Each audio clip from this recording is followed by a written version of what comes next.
100 بچوں کے قاتل لاہور کے بدنام زمانہ سیریل کلر جاوید اقبال کی زندگی پر مبنی film Javed Iqbal the untold story of a serial killer 28 جنوری کو ریلیز ہونی تھی، لیکن پنجاب حکومت نے فلم کی نمائش سے صرف ایک روز قبل فلم کی ریلیز روک دی۔ فلم میں اداکار یاسر حسین نے جاوید اقبال کا مرکزی کردار نبھایا تھا، جبکہ اداکارہ عائشہ عمر نے فلم میں پولیس انسپکٹر کا کردار ادا کیا تھا۔ فلم پر لگنے والی پابندی کے باعث جہاں یاسر حسین نے اعتراض کیا تھا، وہیں ان کی اہلیہ اداکارہ اقرا عزیز نے بھی نہایت برہمی کا اظہار کیا ہے۔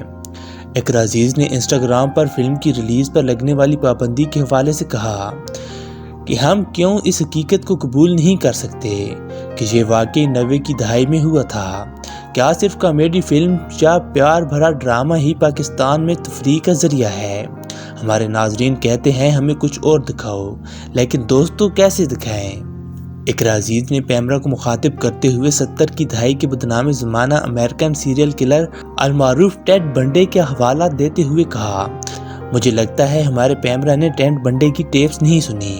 خیال رہے کہ 27 جنوری کو central board of film censors CBFC نے فلم کو ریلیز نہ کرنے کا حکم نامہ جاری کیا تھا۔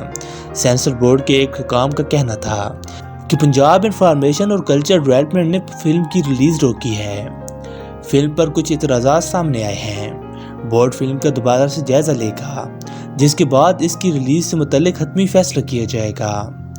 واضح ہے کہ فلم کی کہانی پاکستان کے بدنام زمانہ سیریل کلر جاوید اقبال کے گرد گھومتی ہے، جس نے 1998 سے 1999 کے دوران لاہور میں 100 سے زائد بچوں کو نہ صرف جنسی طور پر ہراساں کیا تھا، بلکہ انہیں قتل کرنے کے بعد بچوں کی لاشوں کے ٹکڑے تیزاب میں گلا کر دریا برد کر دیے تھے۔